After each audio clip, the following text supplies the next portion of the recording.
അപ്പോൾ പൊതുസമൂഹത്തിൽ ചില ഉദ്യോഗസ്ഥർ തെറ്റിദ്ധരിപ്പിക്കുന്നതൊക്കെ കൊണ്ട് ഒരു ധാരണ ചില സമയത്ത് പറഞ്ഞിരുന്നു, കോർപ്പറേഷൻ പണം പലയിടത്തും കുടിശ്ശികയുണ്ടെന്നൊക്കെ. അത്തരത്തിൽ യാതൊരു കുടിശ്ശികയും കോർപ്പറേഷൻ്റെ ഭാഗത്തു നിന്നില്ല എന്നുള്ള മറുപടിയാണ് ഉദ്യോഗസ്ഥരുടെ ഉൾപ്പെടെ കൗൺസിലർമാരുടെ ഉൾപ്പെടെ സാന്നിധ്യത്തിൽ പറഞ്ഞത്. പല സ്ഥലങ്ങളിലും ജനങ്ങൾ പ്രതിസന്ധിയിലാവുകയും കോർപ്പറേഷനുമായി ബന്ധപ്പെട്ട സമയത്തൊക്കെ തന്നെ ഞങ്ങളുടെ കയ്യിൽ 107 ടാങ്കറുകളുണ്ട്. ഈ ടാങ്കറുകളിൽ പരമാവധി സൗജന്യമായിട്ടും ചിലയിടത്തൊക്കെ തന്നെ കേസ് മാർട്ടിൽ പണമടച്ചും വെള്ളം എത്തിക്കുവാൻ വേണ്ടി ഞങ്ങൾ പരിശ്രമിച്ചുകൊണ്ടിരിക്കുകയാണ്. ഈ വാട്ടർ അതോറിറ്റിയുടെ ഭാഗത്തുനിന്ന് കുടിവെള്ള പ്രശ്നം പരിഹരിക്കാത്തതുകൊണ്ടും ആവശ്യത്തിന് ജലം കിട്ടാത്തതിൻ്റെയും വലിയൊരു പ്രതിസന്ധി നഗരത്തിലുണ്ട്. ഇപ്പോൾ തന്നെ ദേശാഭിമാനി മേയർ മിണ്ടാട്ടമില്ല എന്നൊക്കെ പറഞ്ഞിട്ട് ഒരു വാർത്ത പ്രചരിപ്പിക്കുന്നുണ്ട്. നമസ്കാരം. ഇക്കഴിഞ്ഞ 2 ദിവസത്തിൽ അധികമായി തിരുവനന്തപുരം നഗരസഭയിലെ പകുതിയിലധികം വാർഡുകളിൽ ശുദ്ധജലം മുടങ്ങി കിടക്കുകയാണ്. വാട്ടർ അതോറിറ്റിയുടെ അറ്റകുറ്റപ്പണി മൂലമാണ് ഇത്തരത്തിൽ ജലവിതരണം മുടങ്ങിയത്.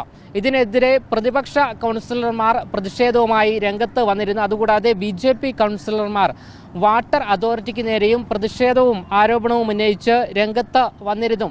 എന്നാൽ ഇന്ന് mayor VV Rajesh water authority അധികൃതരുമായി ചർച്ച നടത്തിയതിന് ശേഷം ഈ ഒരു ശുദ്ധജല വിതരണം മുടങ്ങിയതുമായി ബന്ധപ്പെട്ടുള്ള പ്രശ്നങ്ങൾ പരിഹരിച്ചു എന്നാണ് നമുക്ക് മനസ്സിലാക്കാൻ സാധിക്കുന്നത്. എന്തായാലും ഈ ഒരു ചർച്ചയ്ക്ക് ശേഷം മേയർ VV രാജേഷ് മാധ്യമങ്ങളോട് പ്രതികരിക്കുകയാണ്. ഏകദേശം 2-3 ആഴ്ചയായി തിരുവനന്തപുരം നഗരത്തിൽ ശുദ്ധജല ക്ഷാമം അനുഭവിക്കുന്ന ആദ്യ നാളുകളിൽ തന്നെ വിവിധ തരത്തിലുള്ള യോഗങ്ങൾ കോർപ്പറേഷൻ മുൻകൈ എടുത്ത് വിളിച്ചിരുന്നു. നമുക്കൊക്കെ അറിയാം, കുടിവെള്ള പ്രശ്നവുമായി ബന്ധപ്പെട്ട് അല്ലെങ്കിൽ അത് വിതരണവുമായി ബന്ധപ്പെട്ട് പ്ലാന്റുകളിൽ നിന്നും വെള്ളം എത്തിക്കേണ്ടതും അതുമായി ബന്ധപ്പെട്ടുള്ള മറ്റു നടപടികൾ ചെയ്യേണ്ടതും വാട്ടർ അതോറിറ്റിയാണ്. അതുകൊണ്ട് തന്നെയാണ് വാട്ടർ അതോറിറ്റി ഉദ്യോഗസ്ഥരുടെ യോഗം വിളിക്കുകയും കോർപ്പറേഷൻ്റെ ഭാഗത്തുനിന്ന് എന്ത് ഇടപെടലാണ് നടത്തേണ്ടത് എന്നുള്ള അന്വേഷണം നടത്തുകയും ചെയ്തിരുന്നു.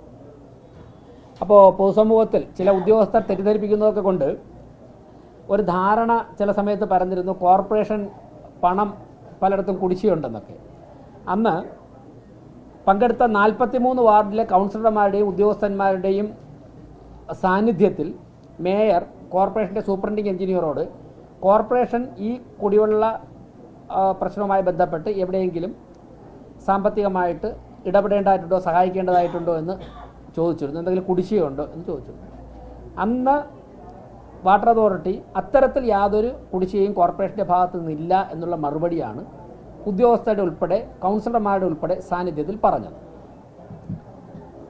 അപ്പോൾ 43 വാർഡുകൾ പ്രതിസന്ധി അനുഭവിക്കുന്ന 43 വാർഡുകളിലെ കൗൺസിലർമാർ അവരവരുടെ വാർഡുകളുടെ അഭിപ്രായങ്ങൾ പറയുകയും അത് മുതിർന്ന ഉദ്യോഗസ്ഥർ നോട്ട് ചെയ്ത് പരിഹരിക്കാമെന്ന് പറയുകയും ചെയ്തിരുന്നു. അതിൻ്റെ അടിസ്ഥാനത്തിലാണ് കോർപ്പറേഷൻ അക്കാര്യങ്ങളുമായി സഹകരിച്ച് മുന്നോട്ട് പോയത്. നിശ്ചിത ദിവസം കഴിഞ്ഞിട്ടും ആ തകരാറുകൾ പരിഷ്കരിക്കാൻ സാധിക്കാത്തതുകൊണ്ട് തന്നെ പല സ്ഥലങ്ങളിലും ജനങ്ങൾ പ്രതിസന്ധിയിലാവുകയും കോർപ്പറേഷനുമായി ബന്ധപ്പെട്ട സമയത്തൊക്കെ തന്നെ ഞങ്ങളുടെ കയ്യിൽ 107 ടാങ്കറുകളുണ്ട്. ഈ ടാങ്കറുകളിൽ പരമാവധി സൗജന്യമായിട്ടും ചിലയിടത്തൊക്കെ തന്നെ കേസ് മാർട്ടിൽ പണമടച്ചും വെള്ളം എത്തിക്കുവാൻ വേണ്ടി ഞങ്ങൾ പരിശ്രമിച്ചുകൊണ്ടിരിക്കുകയാണ്. ആ ഘട്ടത്തിലാണ് ബഹുമാനപ്പെട്ട മുഖ്യമന്ത്രിയുടെ നേതൃത്വത്തിൽ ആറ്റുകാൽ പൊങ്കാല റിവ്യൂ മീറ്റിംഗ് നടന്ന സമയത്ത് ഈ വിഷയം കൗൺസിലർമാർ ഉന്നയിക്കുകയും അന്ന് ബഹുമാനപ്പെട്ട വിദ്യാഭ്യാസ മന്ത്രി ശിവൻകുട്ടി അദ്ദേഹത്തിൻ്റെ നേതൃത്വത്തിൽ വീണ്ടും യോഗം ചേരുകയും ചെയ്തു. അതിലും കൗൺസിലർമാർ വിഷയമൊക്കെ സംസാരിക്കുകയും അതിനെ തുടർന്ന് ചില നിർദ്ദേശങ്ങൾ കളക്ടർക്കും നൽകുകയും ചെയ്തിരുന്നു. എന്നാൽ പ്രശ്നങ്ങൾ ഇപ്പോഴും വാട്ടർ അതോറിറ്റിയുടെ ഭാഗത്തുനിന്നും പരിഹരിച്ചിട്ടില്ല. അതിൻ്റെ അടിസ്ഥാനത്തിൽ ഈ വാട്ടർ അതോറിറ്റിയുടെ ഭാഗത്തുനിന്ന് കുടിവെള്ള പ്രശ്നം പരിഹരിക്കാത്തതുകൊണ്ടും ആവശ്യത്തിന് ജലം കിട്ടാത്തതിൻ്റെയും വലിയൊരു പ്രതിസന്ധി നഗരത്തിലുണ്ട്. കോർപ്പറേഷൻ ഭരണസമിതിക്ക് ചെയ്യാൻ കഴിയുന്ന എല്ലാ കാര്യങ്ങളും ഞങ്ങൾ ചെയ്തുകൊണ്ടിരിക്കുകയാണ്. കൂടുതൽ സജീവമാക്കുന്നതിൻ്റെ ഭാഗമായി ഇന്നലെ ബഡ്ജറ്റ് അവതരണത്തിന് ശേഷം സർവകക്ഷി യോഗം ചേർന്നു. അതിൻ്റെ അടിസ്ഥാനത്തിൽ അഡീഷണലായി 60 ടാങ്കറുകൾ കൂടി കോർപ്പറേഷൻ വാടകയ്ക്ക് എടുക്കാൻ വേണ്ടി തീരുമാനിച്ചിട്ടുണ്ട്. ഈ പ്രതിസന്ധി പരിഹരിക്കുന്നത് വരെ ഒരു വാർഡിന് 1 ടാങ്കർ വെച്ച് കോർപ്പറേഷൻ നൽകുകയാണ്. ഈ പ്രശ്നം പരിഹരിക്കുന്നത് വരെ ഒരു വാർഡിന് 1 ടാങ്കർ വെള്ളം നിറച്ചൊരു ടാങ്കർ നൽകുകയാണ്. അവിടുത്തെ കൗൺസിലറുടെയും ഹെൽത്ത് ഇൻസ്പെക്ടറുടെയും നേതൃത്വത്തിൽ ആ വാർഡിൽ എവിടെയൊക്കെയാണ് പ്രതിസന്ധി അനുഭവിക്കുന്നത് ആ സ്ഥലത്തേക്ക് ആ ടാങ്കർ ഉപയോഗിക്കാം. ആ ടാങ്കറുകൾ ആ വാർഡിൽ മാത്രം ഉപയോഗിച്ചാൽ മതി. ആറ്റുകാൽ ക്ഷേത്ര പരിസരത്ത് 8 ടാങ്കറുകൾ ഉണ്ടാവും. അത് ആറ്റുകാൽ ക്ഷേത്ര പരിസരത്ത് പ്രവർത്തിക്കുന്ന കോർപ്പറേഷൻ്റെ കൺട്രോൾ റൂമിൽ ലഭിക്കുന്ന ആവശ്യങ്ങളനുസരിച്ച് അവിടെ നിന്ന് നൽകുന്ന നിർദ്ദേശമനുസരിച്ച് 8 ടാങ്കറുകൾ ആ പ്രദേശത്ത് യാത്ര ചെയ്യും. ഇട റോഡുകളിലൊക്കെ തന്നെ 2000 ലിറ്ററിൻ്റെ ചെറിയ ടാങ്കറുകളും വലിയ ഇപ്പോൾ ശാസ്തമംഗലം കവടിയാറൊക്കെ പോലുള്ള പ്രദേശങ്ങളിൽ 10000 ലിറ്ററിൻ്റെയൊക്കെ വലിയ ടാങ്കറുകളുമാണ് നൽകാൻ തീരുമാനിച്ചിരിക്കുന്നത്.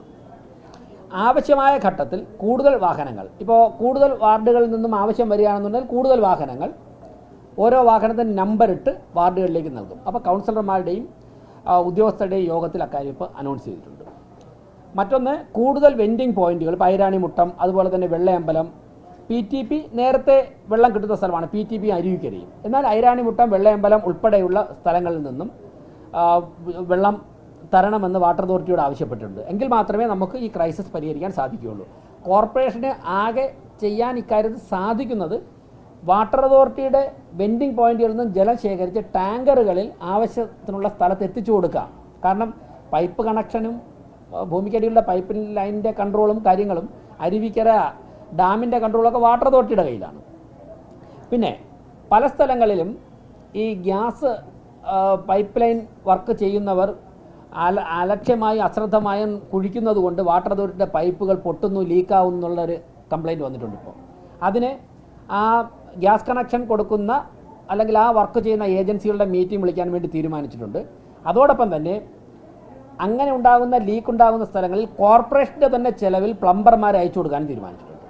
അതിന് പ്ലംബർമാരെ വിളിക്കാൻ വേണ്ടി ഗ്യാസ് ഏജൻസിയെ കാത്തു നടക്കുകയോ അല്ലെങ്കിൽ വാട്ടർ അതോറിറ്റി നടക്കുകയോ എന്നോ സമയം കളയണ്ട. കോർപ്പറേഷൻ്റെ ചെലവിൽ തന്നെ ലൈസൻസ്ഡ് പ്ലംബർമാരെ ഞങ്ങൾ അയച്ചു കൊടുക്കാം. അതിൻ്റെ സാമ്പത്തിക ഉത്തരവാദിത്വം കോർപ്പറേഷൻ ഏറ്റെടുക്കാമെന്ന് പറഞ്ഞിട്ടുണ്ട്.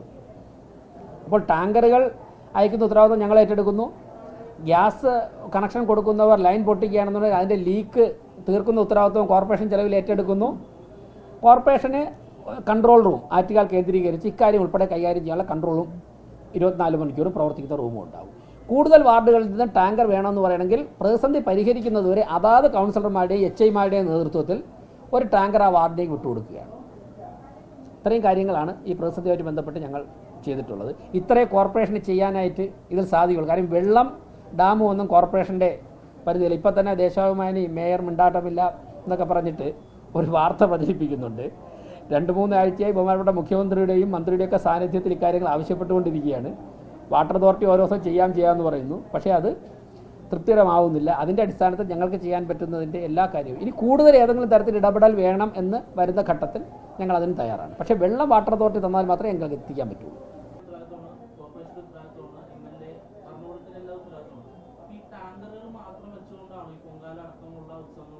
ആൾട്ടർനേറ്റീവാണ് ടാങ്കർ എന്ന് പറഞ്ഞത്, ഓൾട്ടർനേറ്റീവാണ്. ഇന്നിപ്പോൾ കളക്ടർ 12 മണിക്ക് മീറ്റിംഗ് വിളിച്ചിട്ടുണ്ട്. കോർപ്പറേഷൻ സെക്രട്ടറി പങ്കെടുക്കുന്നുണ്ട്, കൗൺസിലർമാരും പോകുന്നുണ്ട്. കളക്ടർ മീറ്റിംഗ് വെച്ചിട്ടുണ്ട്. അത് ബഹുമാനപ്പെട്ട മന്ത്രി ഉൾപ്പെടെ അന്ന് പങ്കെടുത്ത യോഗത്തിലെടുത്ത തീരുമാനമാണ് കളക്ടറുടെ മീറ്റിംഗ്. അപ്പോൾ ഈ ഉണ്ടായ പ്രതിസന്ധി പരിഹരിക്കാൻ വേണ്ടി വാട്ടർ അതോറിറ്റി തന്നെ പരിശ്രമിക്കുന്നുണ്ട്. അപ്പോൾ എങ്കിലും ഈ പൊങ്കാല വരുന്നത് കൊണ്ട് ഒരു ഓൾട്ടർനേറ്റീവ് സംവിധാനം കൂടി നമ്മൾ കണ്ടെത്തണം.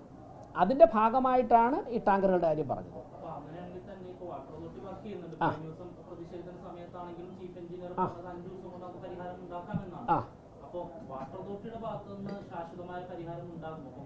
അല്ല, വാട്ടർ അതോറിറ്റിയുടെ ഭാഗത്തുനിന്ന് പരിഹാരം ഉണ്ടാക്കാനുള്ള പരിശ്രമങ്ങൾ അവർ നടത്തുന്നുണ്ട്. പക്ഷേ ഈ പൊങ്കാല വരുമ്പോഴേക്കും ഇപ്പോൾ പുറത്തുനിന്നൊക്കെ ഒരുപാട് ലക്ഷക്കണക്കിന് ആൾക്കാർ വരില്ലേ. ഒരു ഭരണകൂടം എന്നുള്ള നിലയ്ക്ക് ഞങ്ങൾ ഓൾട്ടർനേറ്റീവ് സംവിധാനം കണ്ടെത്തേണ്ടതായിട്ടുണ്ട്. അത് ഞങ്ങളുടെ ഉത്തരവാദിത്തമാണ്. ആ ഉത്തരവാദിത്തം ഞങ്ങൾ അഡീഷണലായിട്ട് നിർവഹിക്കുന്നു എന്നുള്ളതാണ്. പൈപ്പിലൂടെ വെള്ളം വന്നാൽ മാത്രമേ സഫീഷ്യൻ്റ് ആയിട്ട് ആൾക്കാർ കാര്യം ടാങ്കർ പോയാൽ ഇട റോഡുകളിൽ ടാങ്കറിന് കയറാൻ പറ്റില്ലല്ലോ. ടാങ്കർ പോയി കഴിഞ്ഞാൽ തന്നെ ഒന്നിൽ അത്രത്തോളം നീളത്തിൽ ഹോസുള്ള സ്ഥലമായിരിക്കണം, ഹോസ് ഉണ്ടാവണം. അല്ല എന്നുണ്ടെങ്കിൽ അവരൊന്ന് ബക്കറ്റിലോ മറ്റു പാത്രങ്ങളിലോ എടുത്തുകൊണ്ട് പോകണം വെള്ളം. അത് ആവശ്യത്തിനൊന്നും വീട്ടുകാർ കാര്യങ്ങൾ ചെയ്യാനോ വാഷിങ്ങിനൊന്നും അത് സാധിക്കില്ല. പക്ഷേ ഒരു ക്രൈസിസ് മാനേജ് ചെയ്യാം. ഞാൻ പറയുന്നത് വാട്ടർ അതോറിറ്റിയുടെ ഭാഗത്തുനിന്ന് കാര്യങ്ങൾ പെർഫെക്റ്റ് ആക്കിയിട്ട് പൈപ്പിലൂടെ തന്നെ വെള്ളം വരുന്നതാണ് ഉത്തമം. ഇനി എന്തെങ്കിലും ക്രൈസിസ് വന്നാൽ ഉള്ള ഓൾട്ടർനേറ്റീവ് പ്ലാൻ B എന്നുള്ള നിലയ്ക്കാണ് നമുക്ക് വ്യാഖ്യാനിക്കാം. കോർപ്പറേഷൻ ചെയ്യാൻ കഴിയുന്നത് എല്ലാ വാർഡുകൾക്കും ഓരോ ടാങ്കർ, ഒരു വാർഡിനൊരു ടാങ്കർ കൊടുക്കുകയാണ്. ആ ടാങ്കറിൽ വെള്ളം കഴിയുമ്പോഴേക്കും അരുവിക്കര പോണ്ട, PTP എന്നോ ഐരാണിമുട്ടെന്നോ വെള്ളയമ്പലെന്നോ എടുക്കാനുള്ള തീരുമാനം വാട്ടർ അതോറിറ്റി ഉദ്യോഗസ്ഥരുടെ മീറ്റിംഗിൽ ഇപ്പോൾ എടുത്തിട്ടുണ്ട്. സൂപ്രണ്ടിംഗ് എഞ്ചിനീയർ ഉൾപ്പെടെ ഉണ്ടായിരുന്നു. എടുത്തിട്ടുണ്ട്. അപ്പോൾ ഞങ്ങൾ പെട്ടെന്ന് തന്നെ 2, 3, 5 കിലോമീറ്റർ ഓടി വെള്ളം എടുത്ത് വീണ്ടും തിരിച്ചു വരികയാണ്. ഇട റോഡുകളിലേക്ക് 2000-ൻ്റെ ചെറിയ ടാങ്കറുകളാണ്. ഇപ്പം വലിയ വലിയ റോഡുകളിലേക്ക് നമ്മുടെ ഇവിടെയും കേശവസ്വരം ഇങ്ങനെയൊക്കെയുള്ള സ്ഥലത്തൊക്കെ നമുക്ക് 10,000-ൻ്റെ ടാങ്കർ വിടാം. അപ്പോൾ പിന്നെ മറ്റൊന്ന് പ്രധാനപ്പെട്ട പോയിന്റുകളിലൊക്കെ തന്നെ വാട്ടർ അതോറിറ്റിയും കോർപ്പറേഷനും ഇടപെട്ട് ടാങ്കുകൾ വയ്ക്കുന്നുണ്ട്. ടാങ്കുകൾ വെച്ചിട്ട് നേരത്തെ തന്നെ വെള്ളം ശേഖരിക്കും. അത് ആറ്റിയാൽ പൊങ്കാല സമയത്ത് പൊങ്കാലയുടെ കേന്ദ്രങ്ങളിലും അത് കഴിഞ്ഞാൽ കുടിവെള്ളക്ഷാമം ഉണ്ടാകാൻ സാധ്യതയുള്ള പ്രധാന പ്രദേശങ്ങളിലൊക്കെ തന്നെ ടാങ്കുകൾ വയ്ക്കുവാനും തീരുമാനിച്ചിട്ടുണ്ട്.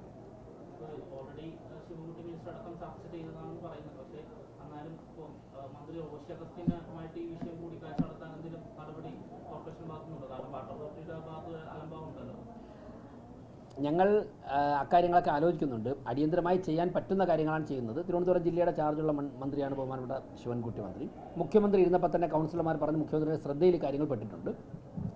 എന്തായാലും എല്ലാവരും ഓരോ ഭരണ സംവിധാനവും ചെയ്യേണ്ട, ഇപ്പോൾ കളക്ടർ ജില്ലാ ഭരണകൂടം ചെയ്യേണ്ട കാര്യങ്ങൾ ജില്ലാ ഭരണകൂടം ഇടപെടുന്നുണ്ട്. അതോടൊപ്പം തന്നെ മന്ത്രി ഇടപെടേണ്ട കാര്യങ്ങൾ മന്ത്രി ഇടപെടുന്നുണ്ട്. വാട്ടർ അതോറിറ്റി ഉദ്യോഗസ്ഥന്മാർ സജീവമായിട്ട് നിൽക്കുന്നുണ്ട്.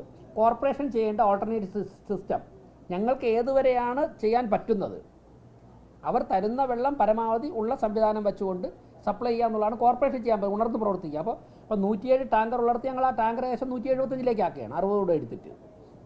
ഇനി ആവശ്യം ചില കൗൺസിലർമാർ പറഞ്ഞു കൂടുതൽ വേണ്ടി വരുമെന്ന്. അവർ ഹെൽത്ത് സ്റ്റാൻഡിംഗ് കമ്മിറ്റി ചെയർമാനായിട്ട് ബന്ധപ്പെട്ട് കഴിഞ്ഞാൽ കൂടുതൽ ടാങ്കറുകൾ കൊടുക്കാം, അത് പറഞ്ഞിട്ടുണ്ട്. ഈ വാട്ടർ അതോറിറ്റിയുടെ ഭാഗത്തുനിന്ന് ഒരു അലംഭാവം ഉണ്ടായിട്ടുണ്ടെന്നുണ്ട്. കാരണം നമ്മൾ ഇതിനോടൊപ്പം തന്നെ മാസങ്ങൾക്ക് മുമ്പ് തന്നെ നാട്ടുകാരുമായി ബന്ധപ്പെട്ടുള്ള ചർച്ചകളും യോഗങ്ങളും ആരംഭിച്ചതാണ്. പക്ഷേ ഈ അടുത്ത സമയമാകുമ്പോഴത്തേക്കും വെള്ളമില്ലാത്ത അവസ്ഥയിലേക്ക് നഗരം വരുന്നു. അലംഭാവം ഉണ്ടായിട്ടില്ല വാട്ടർ അതോറിറ്റിയുടെ ഭാഗത്ത്? അല്ല, ജനങ്ങളുടെ ഭാഗത്തുനിന്ന് അത്തരത്തിലൊരു ചർച്ചയും അത്തരത്തിലുള്ള പ്രതികരണങ്ങളും വന്നു തുടങ്ങിയിട്ടുണ്ട് ജനങ്ങളുടെ ഭാഗത്തുനിന്ന്. കോർപ്പറേഷൻ്റെ കാര്യത്തിൽ ഔദ്യോഗികമായിട്ട് ഇപ്പോൾ ഒന്നും പറയുന്നില്ല. ഈ ക്രൈസിസ് ഘട്ടമൊന്ന് കഴിയട്ടെ.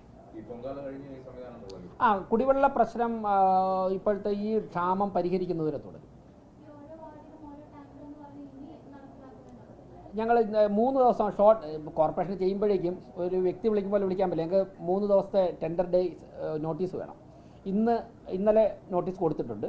ഒരു 27-ാം തീയതി വൈകുന്നേരം 28-ാം തീയതി മുതൽ ഞങ്ങളുടെ ടാങ്കറുകൾ ഓടിത്തുടങ്ങും.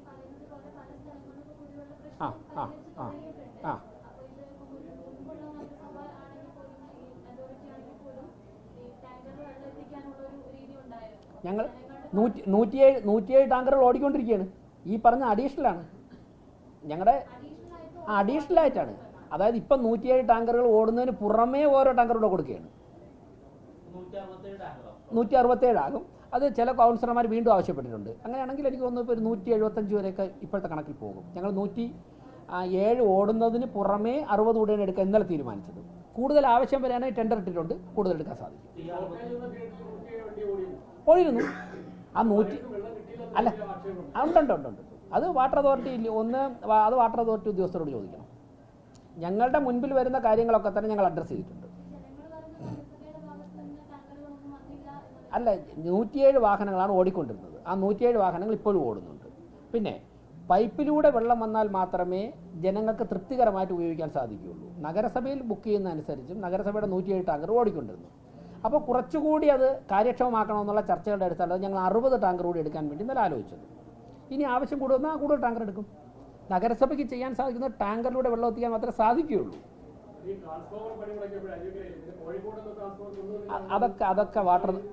അതൊക്കെ ട്രാൻസ്ഫോമർ, ഇലക്ട്രിസിറ്റി, അതെല്ലാം KSEBയോടും വാട്ടർ അതോറിറ്റിയോടും ചോദിക്കണം. വാട്ടർ അതോറിറ്റിയുടെ വെൻഡിങ് പോയിന്റിൽ നിന്നും വെള്ളമെടുത്ത് ടാങ്കറുകളിൽ വീടുകളിലോ അല്ലെങ്കിൽ വാഹനം പോകുന്നവരെ എത്തിക്കുക എന്നുള്ള ഉത്തരവാദിത്തമാണ് കോർപ്പറേഷൻ നിർവഹിക്കാൻ സാധിക്കുന്നത്. അത്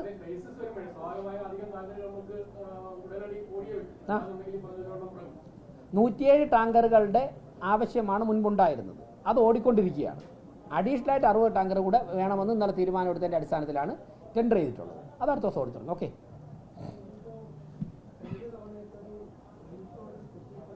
എന്തോ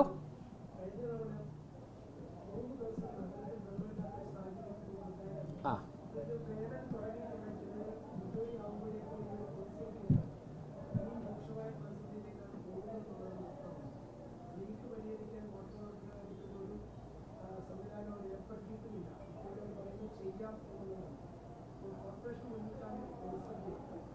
അല്ല, തീർച്ചയായിട്ടും ഒരു പ്രതിസന്ധി വേനൽക്കാലത്ത് മുന്നിൽ കാണുന്നുണ്ട്. ഒരു പ്രതിസന്ധി അങ്ങ് ചോദിച്ച വളരെ ശരിയാണ്, മുന്നിൽ കാണുന്നുണ്ട്. ആ പ്രതിസന്ധി ആ പ്രതിസന്ധി അതിജീവിക്കണം. നമ്മൾ ഒരുമിച്ച് ആ പ്രതിസന്ധി അതിജീവിക്കും. അപ്പോൾ അതിജീവിക്കാൻ പറ്റുന്ന തരത്തിലുള്ള പ്രതിസന്ധിയുള്ളൂ. ഒരു മുൻകരുതലെടുത്ത് അതിജീവിക്കാൻ പറ്റുന്ന പ്രതിസന്ധി മാത്രമേ ഉള്ളൂ. പക്ഷേ പ്രതിസന്ധി കാണുന്നുണ്ട്.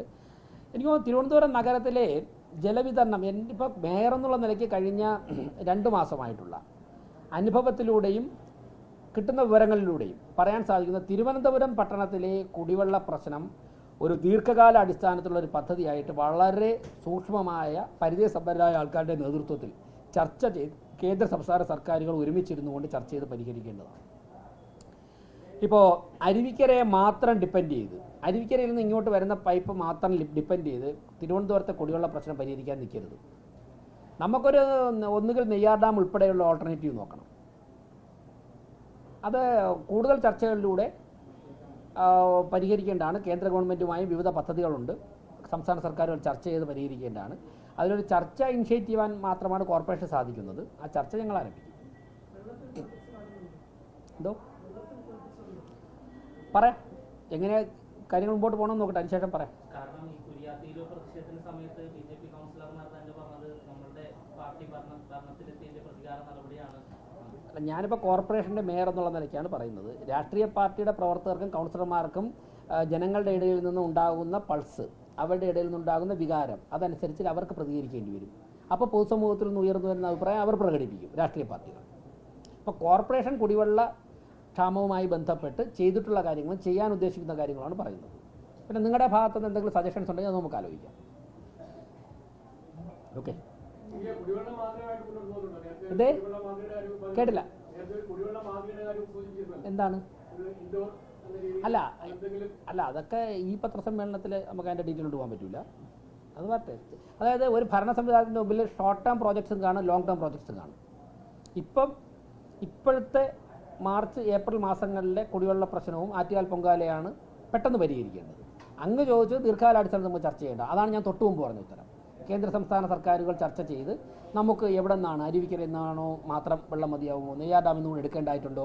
ചിലർ പറയുന്നുണ്ട് വെള്ളായണി കായലിനെ കുറിച്ചും ആക്കുളം കായലിനും ശുദ്ധജലം അവിടെ ശുദ്ധീകരിച്ച് കഴിഞ്ഞാൽ പറ്റും. മറ്റു ചിലർ പറയുന്നുണ്ട് അവിടെ വെള്ളം വേനൽ വരുമ്പോൾ വറ്റും, ആവശ്യത്തിന് കിട്ടില്ല എന്ന് പറയുന്നുണ്ട്. ഇങ്ങനെ പല വ്യൂ പോയിൻ്റ് ഉണ്ട്. ഇതൊക്കെ കൂടെ ചർച്ചകളുടെ അടിസ്ഥാനത്തിൽ കേന്ദ്ര സംസ്ഥാന സർക്കാരുകളുടെ പ്രോജക്റ്റുകളുമായി ക്ലബ് ചെയ്ത് ഡിസ്കസ് ചെയ്ത് ഡീറ്റെയിൽ ആയിട്ട് ഡിസ്കസ് ചെയ്ത് ദീർഘകാല അടിസ്ഥാനത്തിൽ തീരുമാനിക്കേണ്ട കാര്യമാണ്. ഏതാണ്?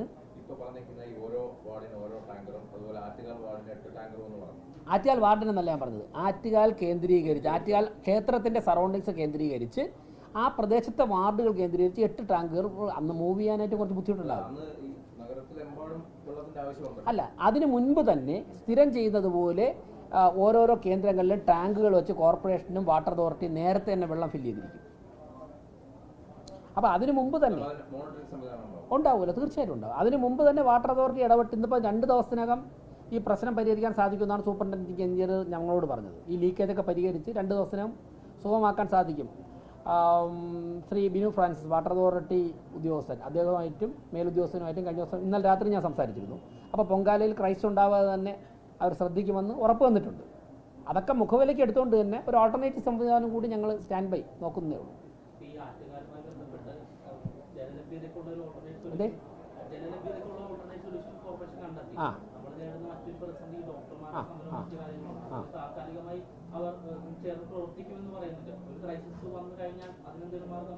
തീർച്ചയായിട്ടും അങ്ങനെ ഒരു ആവശ്യം വരുന്ന ഘട്ടത്തിൽ യാതൊരു സംശയവും വേണ്ട, 100 കണക്കിന് ഡോക്ടർമാർ അങ്ങനെ ഉള്ള ഘട്ടത്തിൽ വരാൻ തയ്യാറായി ഇപ്പോൾ തന്നെ പറഞ്ഞിട്ടുണ്ട്. സംസ്ഥാന സർക്കാർ തന്നെ ഇടപെട്ട പ്രശ്നം പരിഹരിക്കുമെന്ന് ഉള്ളൊരു സാഹചര്യം വരികയാണെങ്കിൽ ഞങ്ങളത് നോക്കില്ല. പക്ഷേ ഞാനിപ്പം സ്ഥാപനങ്ങളുടെ പേര് പറയുന്നില്ല, തിരുവനന്തപുരത്തിന് അകത്തുനിന്നും പുറത്തുനിന്നും അവരുടെ ക്ലിനിക് സൗകര്യം ഉൾപ്പെടെ അവരുടെ എല്ലാ സംവിധാനം ഉപയോഗിച്ചുകൊണ്ട് 100 കണക്കിന് ഡോക്ടർമാർ വരാൻ തയ്യാറാണ്. തിരുവനന്തപുരം ആറ്റുകാൽ ക്ഷേത്രവുമായി തൊട്ടടുത്തുള്ള ആറ്റുകാൽ ആശുപത്രിയിൽ നിന്നുൾപ്പെടെ ഇന്ന് വിളിച്ചപ്പോൾ ഇന്ന് ഏകദേശം ഒരു 100 ഡോക്ടർമാരെ സപ്ലൈ ചെയ്യാൻ വേണ്ടി ആറ്റുകാൽ ഹോസ്പിറ്റലിൽ തന്നെ തയ്യാറാണ്. 100 ഡോക്ടർമാർ തയ്യാറായിട്ടുണ്ട്. അവരുടെ 8 പോസ്റ്റ് ഇതൊക്കെ ഉണ്ട്, അവിടെ ക്യാമ്പൊക്കെ അവിടെ നടക്കുന്നുണ്ട്. 100 ഡോക്ടർമാരെ ആറ്റുകാൽ ആശുപത്രി തന്നെ ആവശ്യമായ ഘട്ടത്തിൽ തരാമെന്ന് പറഞ്ഞിട്ടുണ്ട്. അതുപോലെ തിരുവനന്തപുരം ജില്ലയ്ക്ക് അകത്തുനിന്നും തിരുവനന്തപുരത്ത് നിന്ന് പുറത്തുനിന്ന് എറണാകുളം ജില്ലയിൽ നിന്നുൾപ്പെടെ മൾട്ടി സ്പെഷ്യാലിറ്റി ആശുപത്രി ഉൾപ്പെടെ ആവശ്യമാണെങ്കിൽ സഹായിക്കാമെന്ന് മേയർ ഇങ്ങോട്ട് അറിയിച്ചിട്ടുണ്ട്. എല്ലാ വർഷവും നടക്കുന്നത് പോലെ തന്നെ സംസ്ഥാന സർക്കാരിൻ്റെ നേതൃത്വത്തിൽ തന്നെ ഇക്കാര്യങ്ങൾ പരിഹരിക്കപ്പെടുമെന്നാണ് വിശ്വസിക്കുന്നത്. അല്ലാതെ അവിടെ ഒരു പ്ലാൻ ബി ആലോചിച്ചിട്ടുണ്ട് ആവശ്യമാണെങ്കിൽ. നിലവിലിപ്പോൾ 43 കൗൺസിലർമാരും അതുകൂടാതെ വാട്ടർ അതോറിറ്റി ഉദ്യോഗസ്ഥരുമായാണ് ചർച്ച നടന്നിരിക്കുന്നത്. ഈ ചർച്ച വിജയം കണ്ടിരിക്കുന്നു. വാട്ടർ അതോറിറ്റിക്ക് കുടിശ്ശിക നൽകാനുണ്ട് എന്നുള്ള ആരോപണമെല്ലാം തന്നെ ഇക്കഴിഞ്ഞ ദിവസം ഉയർന്നു വന്നിരുന്നു. അതായത് നഗരസഭ വാട്ടർ അതോറിറ്റിക്ക് കുടിശ്ശിക നൽകാനുണ്ട്, എന്നാൽ അത്തരത്തിലൊരു കുടിശ്ശിക നൽകാനില്ല എന്നാണ് മേയർ വി രാജേഷ് നമ്മളോട് വ്യക്തമാക്കിയിരിക്കുന്നത്. അതുകൂടാതെ 60 ടാങ്കറുകൾ വാടകയ്ക്കെടുക്കാൻ തീരുമാനമായിരിക്കുന്നു. ഓരോ വാർഡിനും ഓരോ ടാങ്കറുകൾ അനുവദിക്കും. നിലവിലിപ്പോൾ 107 ടാങ്കറുകളാണ് ഓടുന്നത്. അതിൽ എക്സ്ട്രാ ആയി നിലവിലിപ്പോൾ 60 എണ്ണം കൂടി അനുവദിച്ചിരിക്കുന്നു എന്നും നമ്മളോട് വ്യക്തമാക്കിയിരിക്കുകയാണ്. ക്യാമറമാൻ അഖിൽ അശോകിനൊപ്പം അമൽ രുദ്ര, മറുനാടൻ മലയാളി, തിരുവനന്തപുരം.